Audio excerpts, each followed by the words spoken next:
کتاب نہیں پڑھی، میں نے صرف امام حسین کی زندگی کا مطالعہ کیا، امام حسین کے کیریکٹر کو پڑھا، اور امام حسین کے کیریکٹر کو پڑھنے کے بعد from this character I have been got the spiritual power and way of the freedom of life۔ وہ بولتا ہے کہ 20 سال میں نے امام حسین کی زندگی کا مطالعہ کیا، اور امام حسین کی زندگی سے میں نے سیکھا کہ ظلم کی آنکھوں میں آنکھیں ڈال کر بات کیسے کی جاتی ہے، ظلم کا پنجہ مروڑا کیسے جاتا ہے، ظلم کی کلائی موڑی کیسے جاتی ہے، یہ امام حسین کے کیریکٹر سے میں نے سیکھا۔ وہ بولتا ہے آج جو میں ساؤتھ افریقہ کا پریزیڈنٹ بنا ہوں، اس میں میرا کمال نہیں ہے، بلکہ یہ کمال کربلا میں شہید ہونے والے امام حسین کا ہے۔ نعرہ تکبیر، نعرہ رسالت۔ امام حسین رضی اللہ تعالیٰ عنہ کی زندگی نے مجھے یہ پیغام دیا، ان کی زندگی سے، ان کے کیریکٹر سے مجھے یہ میسج ملا۔ اسلام کو ایک نیا عروج حضرت امام حسین رضی اللہ تعالیٰ عنہ نے دیا، ایک نئے منصب پر اسلام کو اللہ رب العزت نے حضرت امام حسین کے ذریعے پر پہنچایا، حضرت امام حسین کے ذریعے یہ منصب ملا، یہ عروج ملا، یہ اونچائی پر اسلام پہنچا۔ مگر پھر دھیرے دھیرے ایک وقت آیا جب حضور سیدنا شیخ عبد القادر جیلانی غوث اعظم رضی اللہ تعالیٰ عنہ کا جب وقت آیا، حضرت غوث اعظم رضی اللہ تعالیٰ عنہ نے ان تمام معاملات کو حضرت حضور سیدنا غوث اعظم رضی اللہ تعالیٰ عنہ نے ایک نئے طور پر لوگوں کے سامنے روشناس کرایا کہ اسلام کی خوشبو کیا ہے، اسلام کا وقار کیا ہے، اسلام کی تہذیب کیا ہے۔ حضور غوث اعظم کے 100 سال پہلے حضرت شیخ ابن وہب رضی اللہ تعالیٰ عنہ جو حضور غوث اعظم کے حضور غوث اعظم پیدا نہیں ہوئے تھے، حضور غوث اعظم کی طرح سے ان کو کم کر دے تو لوگوں کو بات سمجھ میں آئے۔ ایک بار زور سے کہیں یا رسول اللہ، پورا مجمع ایک بار ہاتھوں پر فضام لہرا کر کہیں یا رسول اللہ، اور ایک بار کہیں یا حبیب اللہ۔ حضور سیدنا شیخ عبد القادر جیلانی غوث اعظم رضی اللہ تعالیٰ عنہ جن کی پیدائش کے 100 سال پہلے کے بزرگ ہیں، حضرت شیخ ابن وہب رضی اللہ تعالیٰ عنہ۔ حضرت شیخ ابن وہب سے ملاقات کرنے کے لیے عراق سے کچھ لوگ گئے، جا کر سلام کیا، سلام کرنے کے بعد حضرت شیخ ابن وہب پوچھتے ہیں کہاں سے آئے ہو؟ ان لوگوں نے کہا کہ ہم لوگ عراق سے آئے۔ حضرت شیخ ابن وہب بیٹھے رہتے، اٹھ کر کھڑے ہو جاتے ہیں۔ آپ فرماتے ہیں Allah would shine your face through a person who will appear very soon. His name would be Abdul Qadir, and he would be say, my footstep on the neck of all awliya of Allah. Inna Allah nawwara wujuhakum bi dhuhuri rajulin ismuhu kana Abdul Qadir madharu fil Iraq wa maskanu fil Baghdad wa huwa yaqul qadami hadhihi ala raqabati kulli waliyillah۔ آپ فرماتے ہیں خدا تمہارے چہرے کو روشن کرے اس شخص کے ذریعے جو قریب پیدا ہونے والا ہے، پیدا ہوگا عراق میں مگر رہے گا بغداد میں۔ میرا قدم تمام اولیاء اللہ کی گردنوں پر ہے، جب وہ بولے گا تو زبان عبد القادر کی ہوگی مگر گفتگو اللہ رب العزت کی ہوگی۔ زبان عبد القادر کی ہوگی مگر گفتگو اللہ رب العزت کی ہوگی۔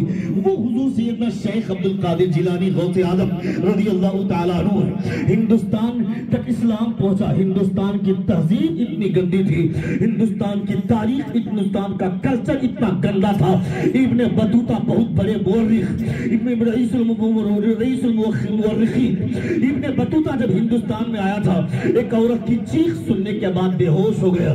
ہندوستان کی تہذیب اتنی گندی تھی، ایک مرد مر جاتا تھا اس کی بیوی کو محلے کی تمام عورتیں گھیر کر کھڑی ہو جاتی تھی اور کہتی تھی تیرا شوہر دنیا سے چلا گیا، اس کے ساتھ اگر وفاداری کرنی ہے تو وفاداری کا ایک طریقہ ہے تیرے شوہر کی لاش جس چتا پر رکھی ہوئی ہے اس پر جا کر زندہ تو لیٹ جا، اپنے شوہر کے ساتھ تو بھی جل کر دنیا سے چلی جا، تو اپنے شوہر کی وفادار ہوگی۔ یہ ہندوستان کی تاریخ ہے، یعنی ایک عورت کو زندہ اس چتے پر لٹا دیا جاتا تھا، محلے کی تمام عورتیں اس پر دباؤ ڈالتی تھی اگر ایسا نہیں کرے گی تو زندگی بھر بدوا بن کر کے تمہیں ابھاگن کی زندگی گزارنی پڑے گی۔ مگر جب خواجہ غریب نواز ہندوستان میں آئے، خواجہ غریب نواز نے اسلام کی خوشبوئیں پھیلائی اور مصطفیٰ جان رحمت صلی اللہ علیہ وسلم کے پیغام کو خواجہ غریب نواز نے عام فرما فرماتے ہوئے یہ کہا تھا خبردار خبردار جب تک خدا کی مرضی نہیں ہوتی ہے تب تک کسی کو موت نہیں آتی ہے. موت پر اس کا قبضہ ہے, زندگی پر اس کا قبضہ ہے. اللہ فرماتا ہے أَلَمْ نَجْعَلِ الْأَرْضَ مِهَادًا وَالْجِبَالَ أَوْتَادًا وَخَلَقْنَاكُمْ أَزْوَاجًا وَجَعَلْنَا نَوْمَكُمْ سُبَاتًا وَجَعَلْنَا اللَّيْلَ لِبَاسًا وَجَعَلْنَا النَّهَارَ مَعَاشًا وَبَنَيْنَا فَوْقَكُمْ سَبْعًا شِدَادًا وَجَعَلْنَا سِرَاجًا وَهَّاجًا وَأَنزَلْنَا مِنَ الْمُعْصِرَاتِ مَاءً ثَجَّاجًا لِنُخْرِجَ بِهِ حَبًّا وَنَبَاتًا. اللہ فرماتا ہے ہم نے زمین کو آرام دائق بنایا, پہاڑوں کی کیل ٹھوکی. یہ کس کے لیے؟ تم زمین پر اگر پاؤں رکھتے, اگر اسے سخت کر دیتا تمہارے پاؤں میں چبھتی یہ زمین, اگر اتنی نرم کر دیتا تمہارا پاؤں پھنستا, تمہیں تکلیف ہوتی. ہم نے زمین کو نہ نرم کیا نہ اتنا سخت کیا تمہیں تکلیف ہو, آرام دائق بنایا. أَلَمْ نَجْعَلِ الْأَرْضَ مِهَادًا وَالْجِبَالَ أَوْتَادًا. پانی کے اوپر اگر فرش بچھائی گئی ہے, زمین بچھائی گئی ہے تو پانی کا کام ہے حرکت میں آنا. پانی ہمیشہ حرکت میں رہتا ہے پر زمین تو کانپے گی. اللہ رب العزت فرماتا ہے وَالْجِبَالَ أَوْتَادًا, پہاڑوں کی کیل ٹھوک کر ہم نے زمین کو ساکت کر دیا. وَخَلَقْنَاكُمْ أَزْوَاجًا, تم اکیلے ہوتے اگر اس دنیا میں صرف مرد ہوتے تو تمہارا حال کیسا ہوتا, تمہیں زندگی گزارنا دشوار ہو جاتا. میں نے تیرے باپ کو حضرت آدم کو پیدا کر کے جنت عطا کر دی تھی. جنت میں تھے حضرت آدم, مگر جنت کی تمام آسائشیں دیکھنے کے بعد بھی خدا سے فریاد کرتے ہیں مولا مجھے اکیلا پن محسوس ہوتا ہے, کوئی رفیق سفر پیدا فرما دے. تب اللہ رب العزت نے حضرت آدم کی آنکھ پر نیند غالب فرمایا اور ان کے بائیں طرف کی سب سے اوپر والی پسلی سے حضرت حوا رضی اللہ تعالیٰ عنہ کو پیدا فرمایا. جب تیرے باپ کو جنت میں اکیلے سکون نہیں ملا, ان کے لیے جوڑا پیدا کرنا پڑا, تو دنیا میں کیسے رہتا؟ خدا فرماتا ہے وَخَلَقْنَاكُمْ أَزْوَاجًا, ہم نے تمہیں جوڑے دار بنایا. وَجَعَلْنَا نَوْمَكُمْ سُبَاتًا, ہم نے تیرے لیے نیند کو آرام دائق بنایا. کبھی اس انسان سے پوچھنا نیند کی اہمیت کیا ہے جو رات میں نیند کی گولیاں کھا کر کے سوتے ہیں, مگر خدا تمہیں بغیر کوئی گولی کھائے ہوئے نیند کی دولت عطا فرماتا ہے. یہ احسان میرے رب کا نہیں ہے کیا؟ کبھی پوچھنا ان علماء سے جب بستر پہ جاتے ہیں یہ دعا پڑھتے ہوئے جاتے ہیں اللہم باسمک اموت واحیا, جب بستر سے سو کر اٹھتے ہیں الحمدللہ الذی احیانا بعدما اماتنا والیہ النشور. مطلب کیا ہے؟ جب پڑھتے ہوئے جاتے ہیں یہ کہتے ہیں پروردگارا اللہم باسمک اموت واحیا, اے پروردگارا تیرے نام سے مرتا ہوں, تیرے نام سے زندہ ہوتا ہوں, سو کر اٹھتا ہوں اور یہ دعا پڑھتا ہوں الحمدللہ الذی احیانا بعدما اماتنا والیہ النشور. تمام تعریف اس اللہ کے لیے ہے جس نے ہمیں موت کے بعد دوبارہ زندگی عطا فرما دی.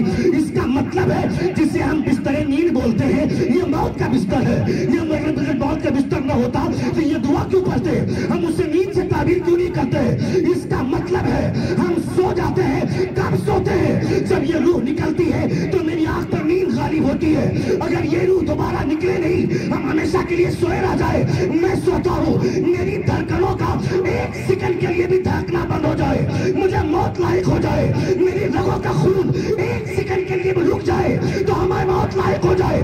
میرے بلڈ کو جاری کون رکھتا ہے؟ میری دھڑکنوں کو جاری کون رکھتا ہے؟ میرے دماغ کو زندہ کون رکھتا ہے؟ ضرور اس کے پیچھے کوئی طاقت کام کر رہی ہے. جس طاقت کا اثر میری باڈی پر ہے اسی طاقت کو پروردگار بولتے ہیں. نعرہ پروردگار بولتے ہیں. ابن بطوطہ بولتا یہ ہندوستان کی تاریخ تھی. خواجہ غریب نواز کے آنے کے بعد آپ نے اسلام کی تعلیمات کی خوشبوئیں پھیلائی اور آپ نے یہ ثابت کیا کہ خبردار خبردار جب تک خدا کی مرضی نہیں ہوتی ہے تب تک انسان کو موت نہیں لائق ہوتی ہے. وہ دنیا سے چلا گیا, اس میں اس کا قصور نہیں ہے. اللہ رب العزت کے فیصلے کی بنیاد پر موت آتی ہے, اس لیے اس عورت کا کوئی قصور نہیں ہے. اگر اس عورت کا قصور ہوتا تو تم نے نہیں دیکھا اپنی 25 سالہ جوانی کی بہاروں کو آمنہ کے لال نے 40 سالہ خدیجہ بیوہ کے نام پر قربان کیا تھا. یہ تہذیب اسلام کی ہے, یہ خوشبو اسلام کی ہے. جب لوگوں نے دیکھا یہ ہندوستان کی تاریخ ہے, وہ جو بھارت کا سمویدھان لکھنے والے ڈاکٹر بھیم راؤ امبیڈکر جن کا یہ جملہ ہے آرٹیکل 14 میں the state shall not deny to any person equality before the law or protection equality before the law or equal protection of the laws within the territory of India. Bharat کا سمویدھان یہ بولتا ہے کہ کوئی ڈی ایم کا بیٹا ہو, چاہے کوئی مکھیا کا بیٹا ہو, چاہے اس کی زمین میں ہل جوتنے والے مزدور کا بیٹا ہو, کسان کا بیٹا ہو, یہ بھارت کے سمویدھان کی نظر میں